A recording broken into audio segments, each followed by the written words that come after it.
Hi, I'm Reg Athwal, and welcome to our channel for another fantastic episode for one of our show series called Family Business Experts, where I get a chance to interview an entrepreneur, an expert who can give us their words of wisdom, give us some insights that can help us either at a family level, at a business level, or ideally both.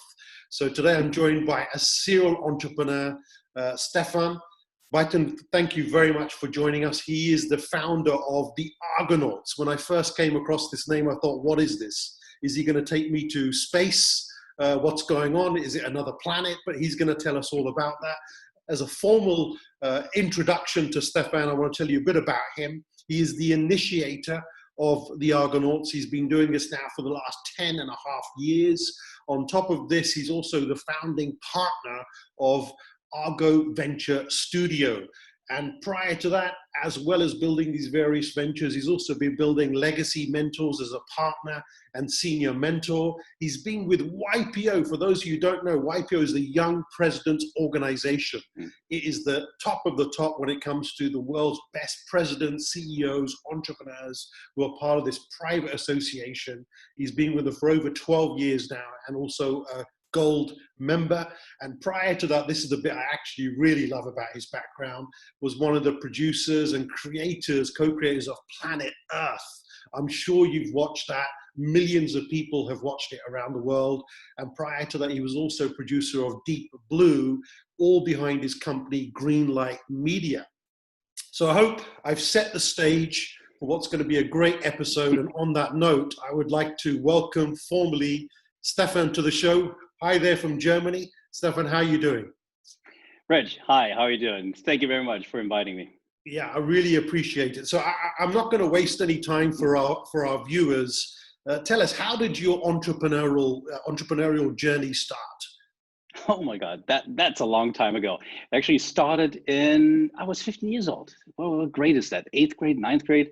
I was the first bike doctor in Germany, because I saw, wow, repairing bikes is a real hassle. You have to bring it to the shop. No one comes to you. So you could phone me. I'll come.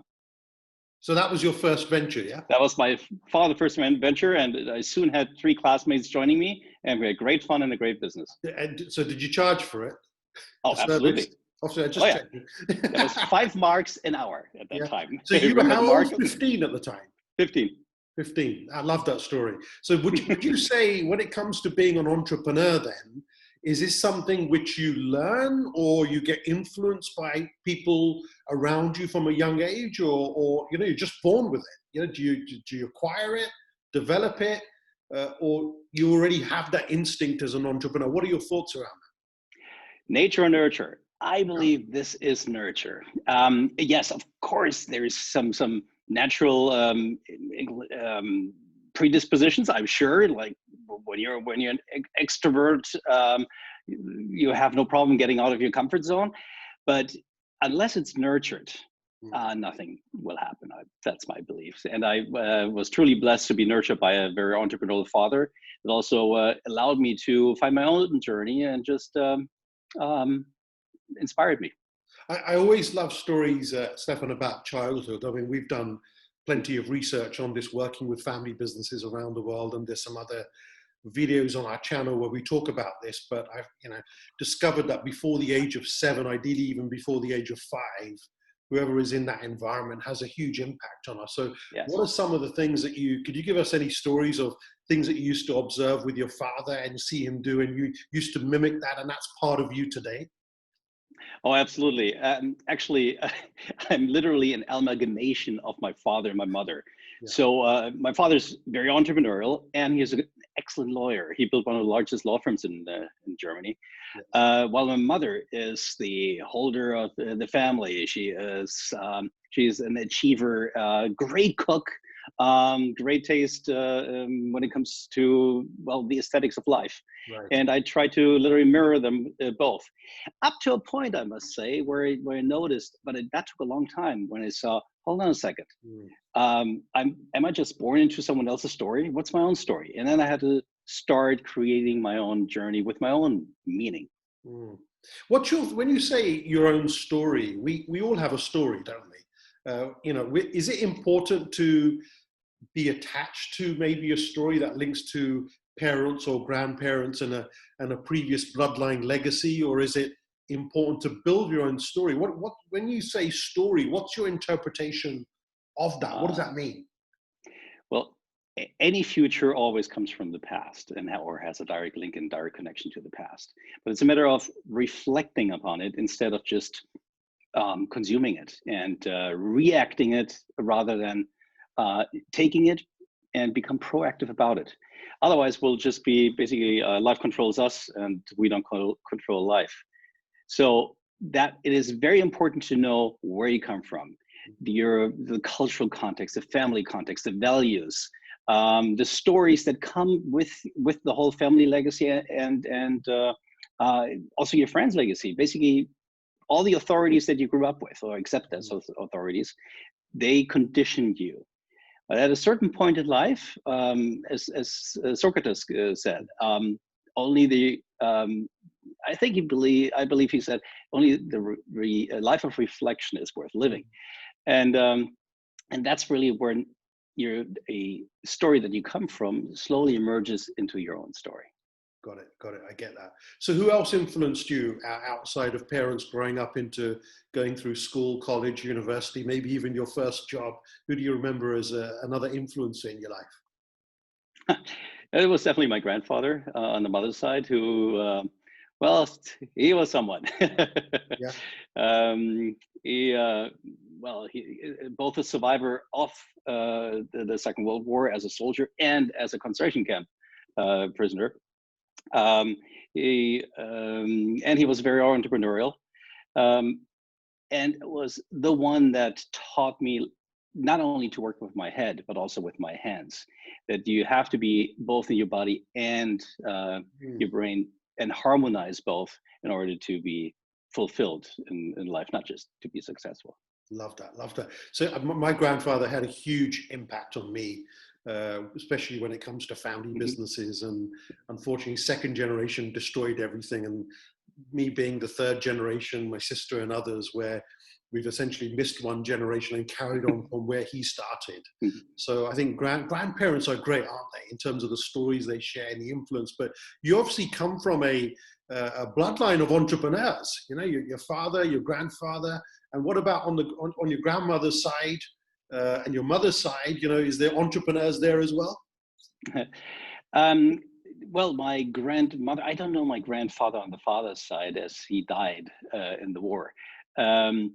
But my grandmother, well, she was a tailor, and my father and his sister, they were basically refugees in their own country, so they had to start from nothing. And yes, that was very entrepreneurial on all three accounts. My grandmother basically fed the family with her ability to make clothes for the farmers in return for eggs and food and shelter. Love it. The basics of entrepreneurship, eh? Provide a service, render that service, and get paid for it. Stefan, we could spend hours talking about entrepreneurship, but what would you say as an adult, in your adult career as an entrepreneur? What were the turning points for you? You know, what were the breakthrough moments for you about business and building a company? Maybe you could share a few stories from the past.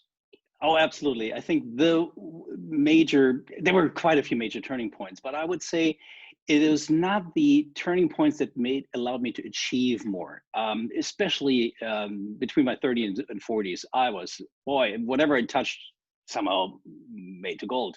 Had no idea why at that point in time. Then I noticed it worked because I did mirror my parents' tools and processes and belief systems. But then the world changed, and I changed. And I had a dinner with Tony Robbins actually at the peak of my success. It was the famous summer of 2008 when the world was already a little shaky, but Lehman was not there yet. And I was worth literally over $1 billion on paper. Yeah. And I had a dinner with Tony Robbins, and where is that paper? We want to find that piece of paper. Exactly. Where is it? I know exactly. I had it. That flew away. Yeah. So that dinner, he's asked me a simple question after I told him what I do and what I achieved. And he said, "So you're successful?" I said, "Yeah." and are you fulfilled? And I went like, huh? Is there a difference between the two? And that was a pivotal moment because I noticed, holy crap, what do I actually know anything about life? Right. And that started a whole new journey So in my what, so life. what was fulfillment for you before Tony Robbins hit you with that question? It was the same as success. I had no idea that other than just an etymological difference between the two, there was actually a conceptual and an emotional difference. Hmm. So the Stefan then, before that transformation or that breakthrough, who were you as a person? Were you, I've met many billionaires in my life, and there's all sorts of character traits that come up from whether it comes to ego or power or wanting to acquire more material possessions or wanting to feel significant. What was driving you with the Stefan 1.0 before 2.0 arrived? It's the old belief system of more is more, achieving more, and the next thing, and the next big thing, and the bigger thing. So basically, the classic achiever model falling into the master of the universe trap. Mm. So do you feel it's not about chasing more then? It's the opposite.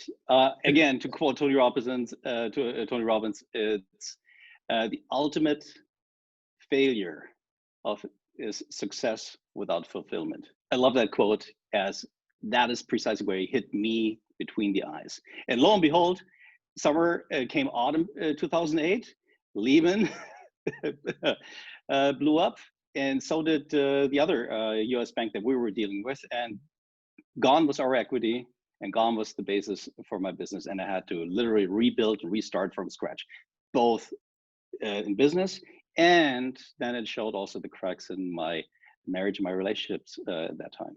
Yeah, wow. You went through rock bottom, literally, didn't you? In all Oh, absolutely.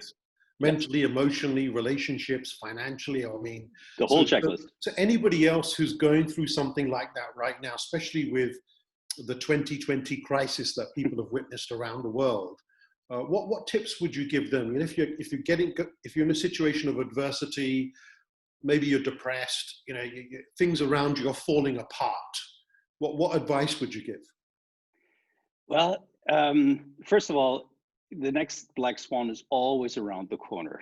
It's life that's happening.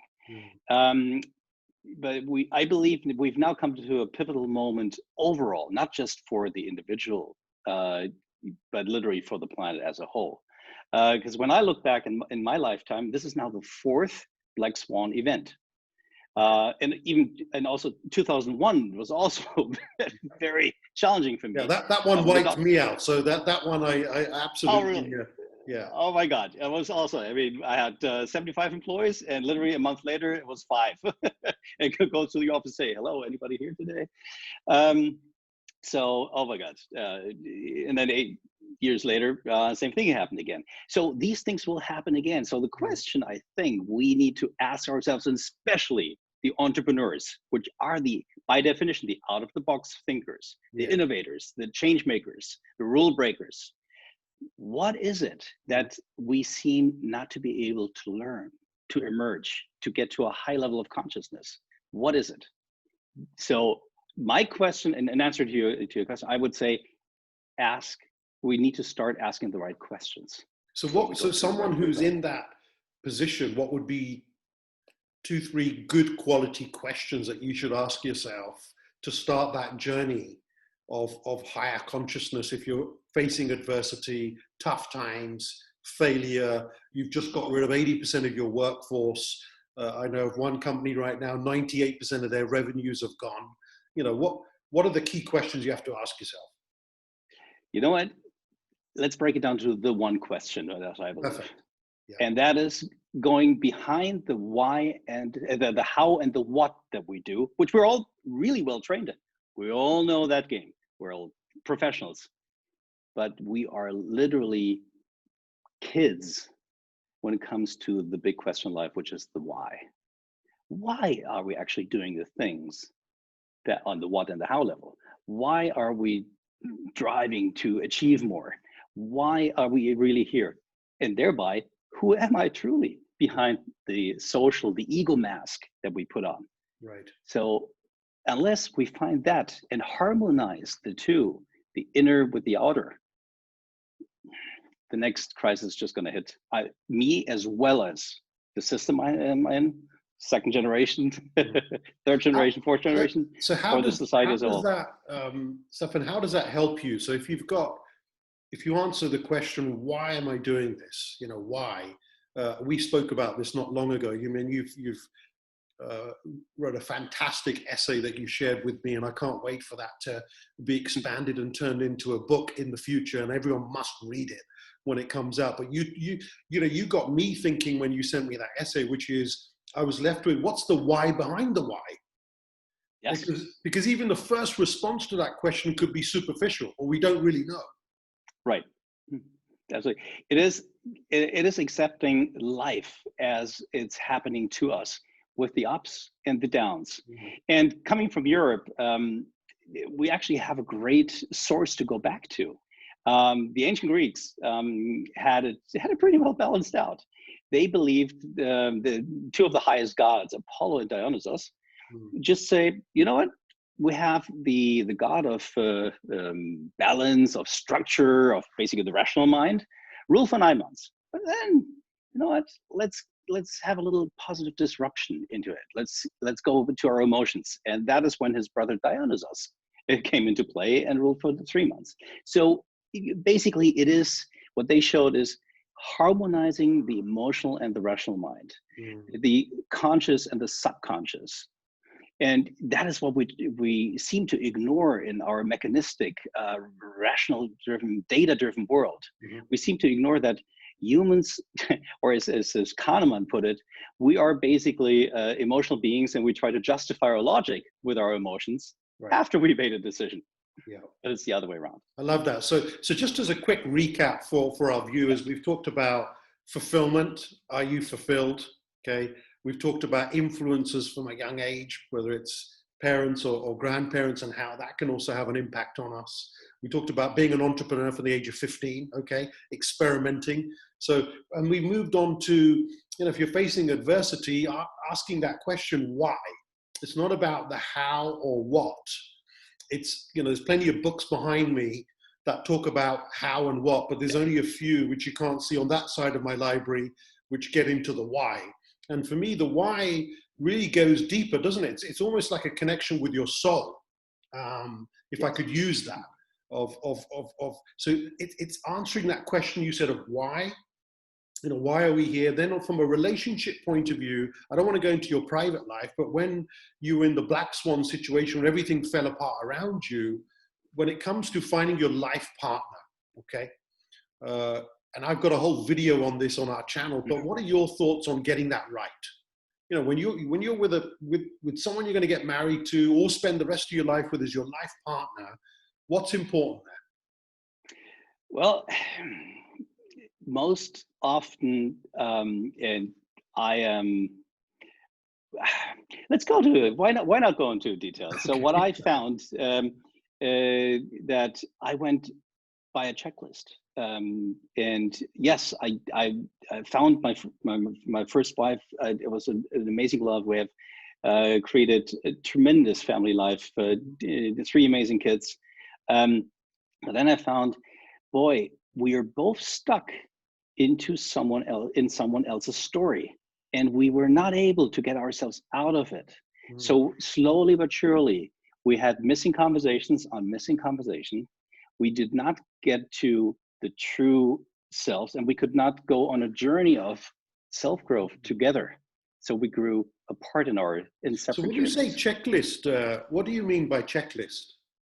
Right. Well, that is in our societies, when we open, let's say any magazine or today's Instagram, or go on reality TV, there we see the checklist of society that's imposed on us, from beauty to figure to basically the looks and the impact, or the perceived impact it can have on my profile in my image in this society. Almost like a trophy.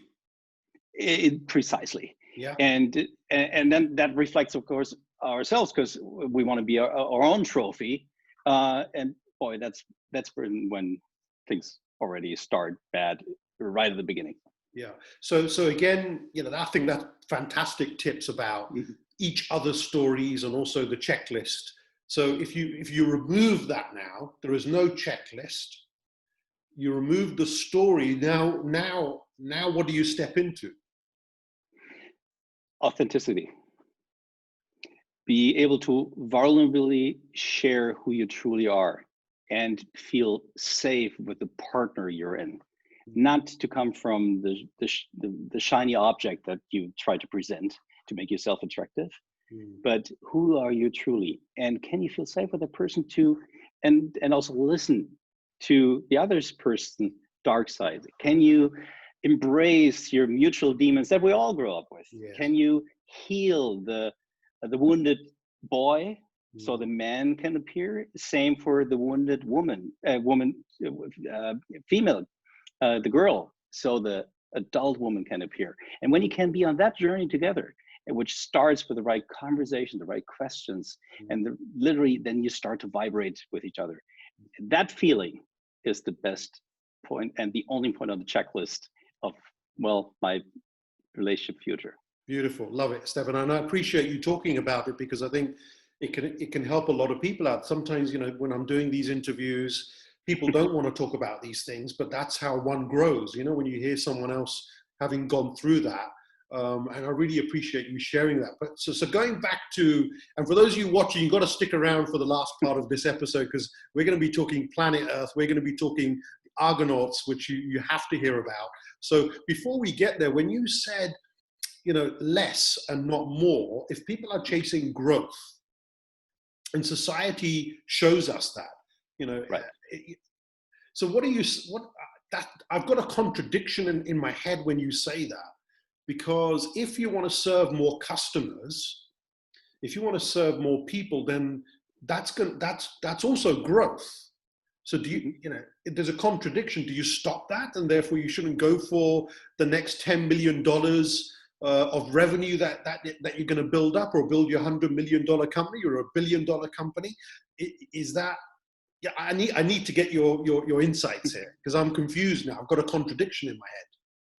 Oh, and so did I. And I think best use the example from YPO. Yeah. When I joined that organization over 10 years ago, I believe that if I have my figures right, only 30% or 70% of all members thought their organization was there to make more money. So shareholder interest at its best. Right. Now, they just recently had a survey, and all of a sudden, 96%, that was from December, 96% of all members believe their organization was there for more in the world, to bring impact, to have stakeholder interest at first and not just shareholder interest. So is this why there's a huge trend right now? In fact, I was with a friend just last week online, and he's telling me that he's now going to be driving 100% on social enterprise, social entrepreneurship initiatives only. If there isn't a social impact with any entrepreneurial journey or investment he makes, he doesn't want to touch it. Oh, I love what you just said, because that is exactly where I am too. I just declined a business that I should have gotten in from a quantitative perspective, but it would have completely derailed me on my search for qualitative life only. So one can do good, be on purpose with your why, and still make a profit. Oh, absolutely. And I believe actually the more you are in connection with your true why, with the stakeholder interest of everyone in mind, not just how to make quantitatively more, you're going to make the right decisions that eventually lead not only to the right KPIs on the classic economic scale, but to success, but also it's going to be harmonized with fulfillment. Love it. And thereby meet your why. Yeah, I think great words of wisdom there again, and good insight. So moving on, planet Earth. Okay, uh, Yeah. in a few minutes, tell us about that adventure. I'm jealous, in a way, not in a negative way, but in a positive way. I'm jealous because wow, to be with you in that environment and see that production happen is just wow. And I think in my introduction, I got it wrong. It wasn't viewed by millions. It's right up there in the top 10 productions in the world, isn't it? I'm sure over 1 billion people probably ended up watching it. Yeah, we last count it was over 1 billion people that it influenced. Amazing. And that impact is something on my fulfillment scale super high up there. Going back to the pivotal moment, actually, that exemplifies it pretty well. It was at the movie premiere of the movie to the Planet Earth series, Earth, at the film festival in San Sebastian. When the curtain closed, there was absolute silence. You could hear a pin drop. Mm-hmm. And that it created a moment where not only I and my family were completely in sync with each other, but everybody in the audience was with. It was a true human moment. Wow. And after that, different conversations started to happen. And people all of a sudden felt the urge to truly connect. Mm-hmm. And that's what happened again and again and again. And that the true power of this project was not that it was an entertaining media project. No, the power and the fulfilling part was that it truly impacted people to reflect on themselves, who they are as humans on this, shared starship through and at our all solar ages, system. at all ages. And at all ages, all cultures, all nations.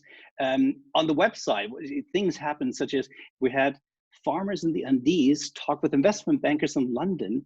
Yeah. Not what they do, but who they are, what truly drives them. What are their needs, their sorrows, how do they feel? All of a sudden, those questions popped up, which was to everybody was surprised because that was at a time when chat rooms were still new. That's amazing. And how many countries and places did you visit to produce that? And how many people were involved? It must have been a huge crew. Oh, it was years in the making with over 60 teams worldwide. Wow. And at that time, remember a 4K camera was that size. And no drones. So our helicopter budget alone. was this pre Netflix? That was definitely pre Netflix. And Netflix did a wonderful series. Inspired by Planet Earth, and they, I've tipped my hat to them to. Can I ask you, Stefan?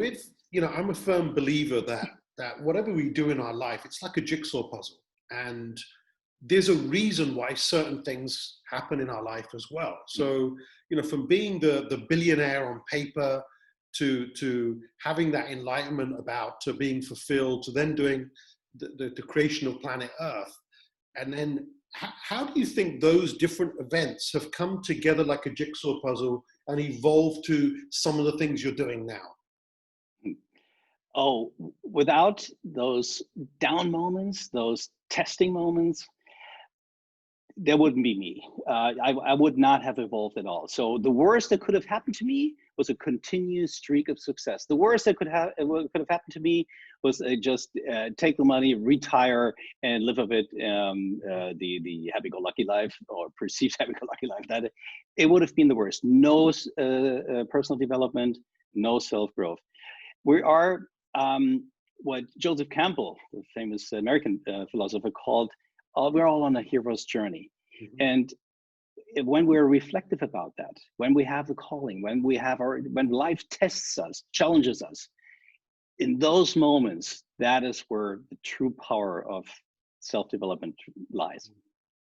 So how does that link now with, I know you wear various hats. The one hat is as an investor, with investments and private equity and new ventures hat. And then you've got this real passion for this current venture linked to the Argonauts, with hundreds of thousands of people around the world directly and indirectly involved in this mission. Could you walk us through and let the viewers know what is this? You know, what's happening here, and what's Yes. behind it? Where are you going with this? And you know, maybe people can then go to the description there and find out more, and hit the link to go to the website to find out more. So in short, the Argonauts is a peer group, global community for entrepreneurs, for innovators, for change makers to connect, share, and grow. And right now it's trusted by over 2,000 members, 70 countries in total. But what it is truly about is we found that the problem for especially entrepreneurs is we kind of feel lonely at the top.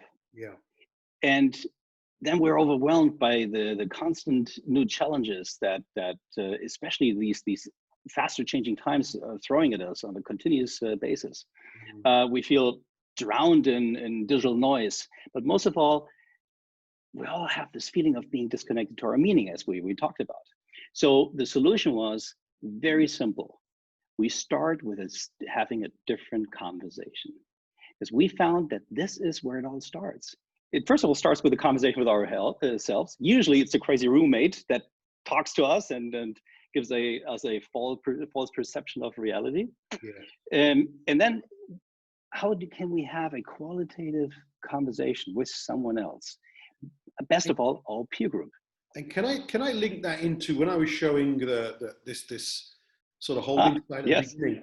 And this is only part of it, but going through the website, you've got this symbol where you've got you've got a circle, one circle showing you, right, one circle showing me, or someone else, and that's very, it's just one circle. It's a singular life, singular conversation. Then you've got these three. You've got the normal life, which I'd like you to explain what's happening in that diagram, and then what's happening in the trust circle, and then what's happening in the Argonaut circle.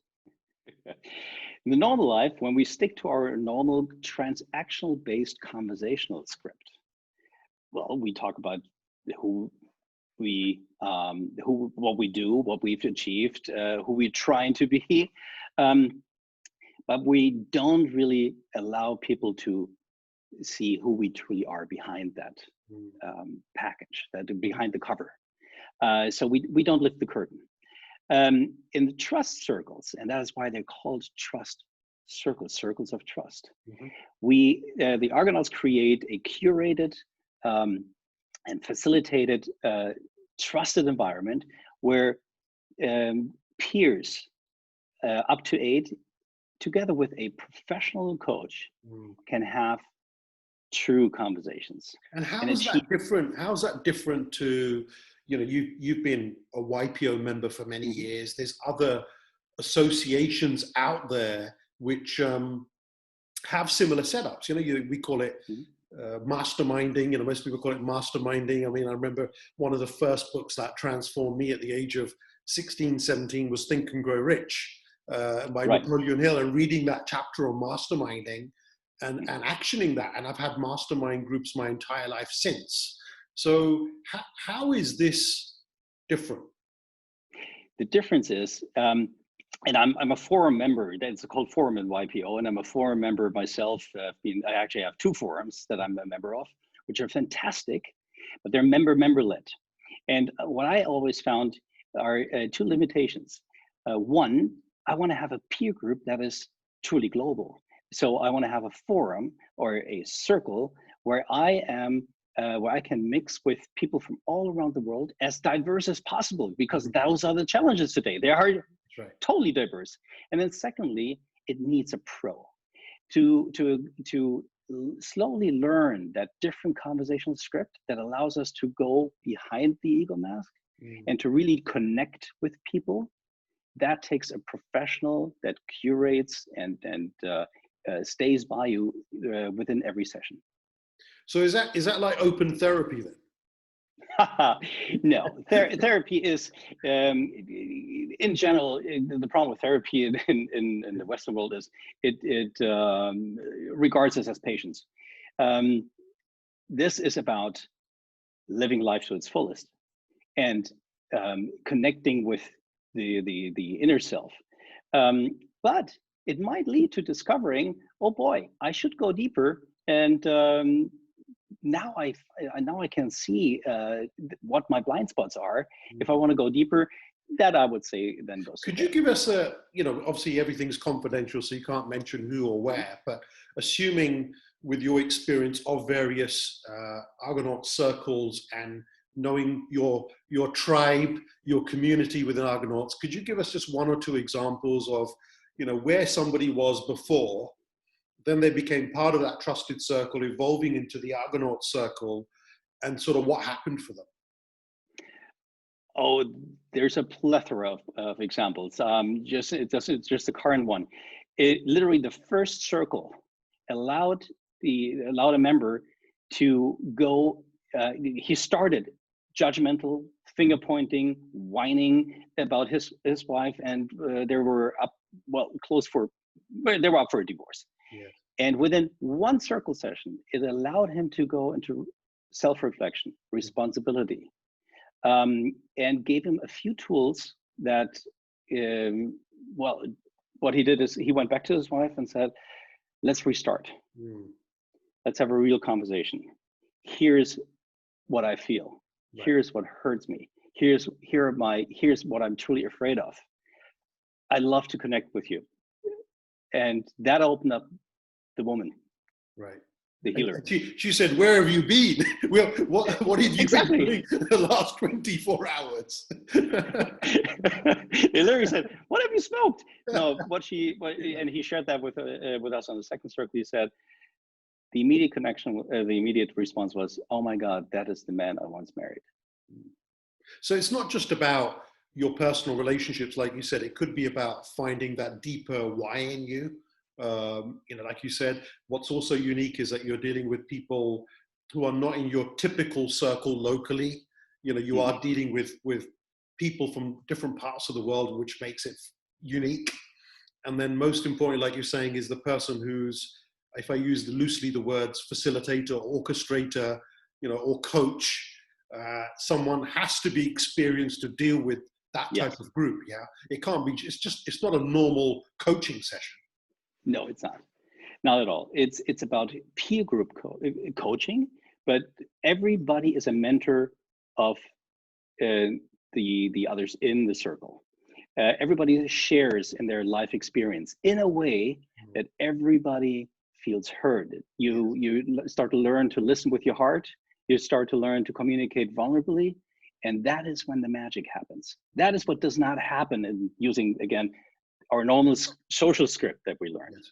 That only can happen in a very trusted environment that is professionally scripted, and then all of a sudden, boom, we have these little aha moments. Like you said earlier, Stefan, there is room for one to have multiple things in their life. So, for example, someone could be part of a group which is transactional and that serves a purpose. Yes, while Absolutely. Argonauts serves a different purpose.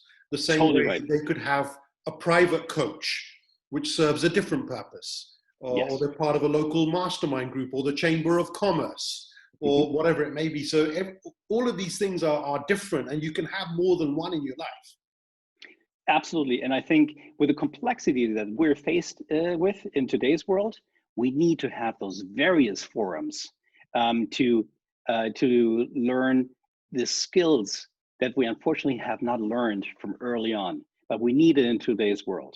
We need the diversity, we need to get through the complexity, and we need to understand what truly drives us within ourselves.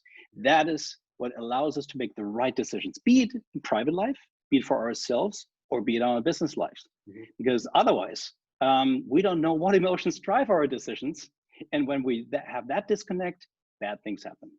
So your why with the Argonauts, in summary, then is with that strapline, yes, about building courageous leaders and building a passionate life. Yeah, what's behind those words? First of all, it takes courage to get out of one's comfort zone. It takes courage to share, to be vulnerable. That differentiates the boy from the man, to be very clear. And passion, well, that is when the true emotion kicks in. That is the difference between success and fulfillment.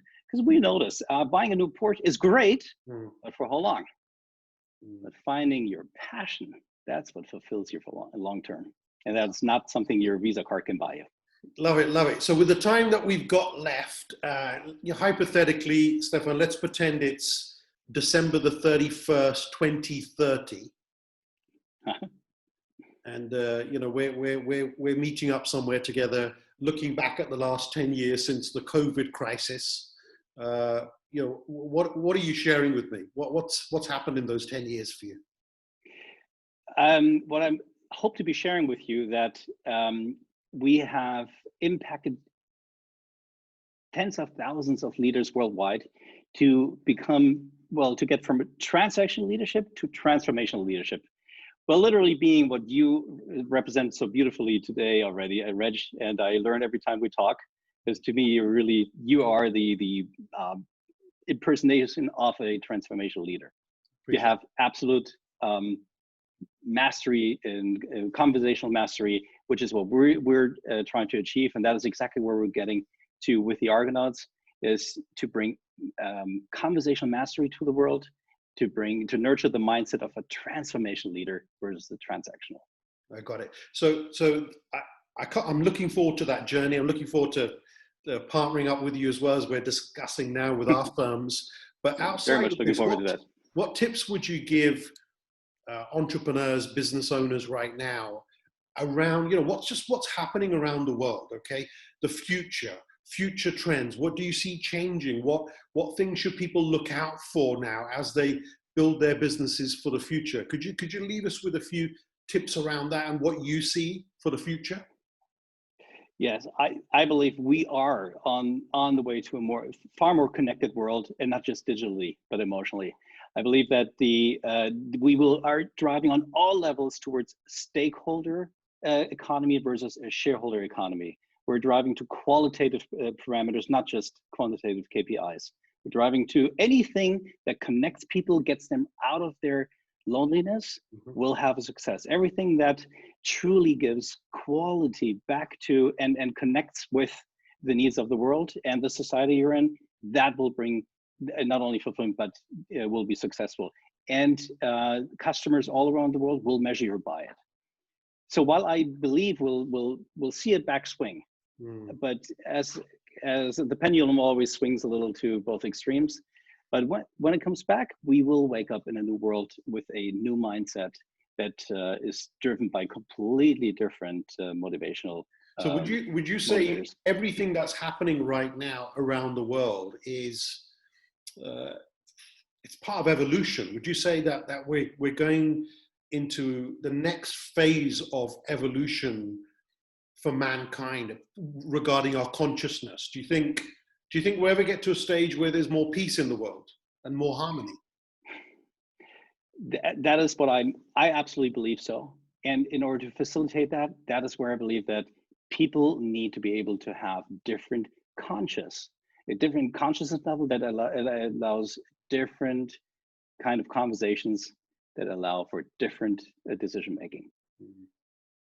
Brilliant. Well, on that note, for those of you been watching through to the end, if you enjoyed this episode with Stefan, make sure you go to the description area where all the details are there for his various ventures and the website links, so you can find out more about Argonauts and his other ventures. If you've enjoyed it, also hit the subscribe button. If you're not already a subscriber of our channel, leave your comments. And Stefan, on that note, I really, really want to thank you for your time. And it's been a pleasure getting to know you in a short space of time, not only with this episode, but prior to doing this interview. And I look forward to building a long-term trusted relationship with you, and however that shows up. Exactly. I'm so honored to be invited to your journey, and boy, I can't wait for this wisdom that will enter my life. Thank you very much. Well, on that note, stay safe and stay blessed, and we'll catch up soon. Thank you very much. Thank you very much, Rich.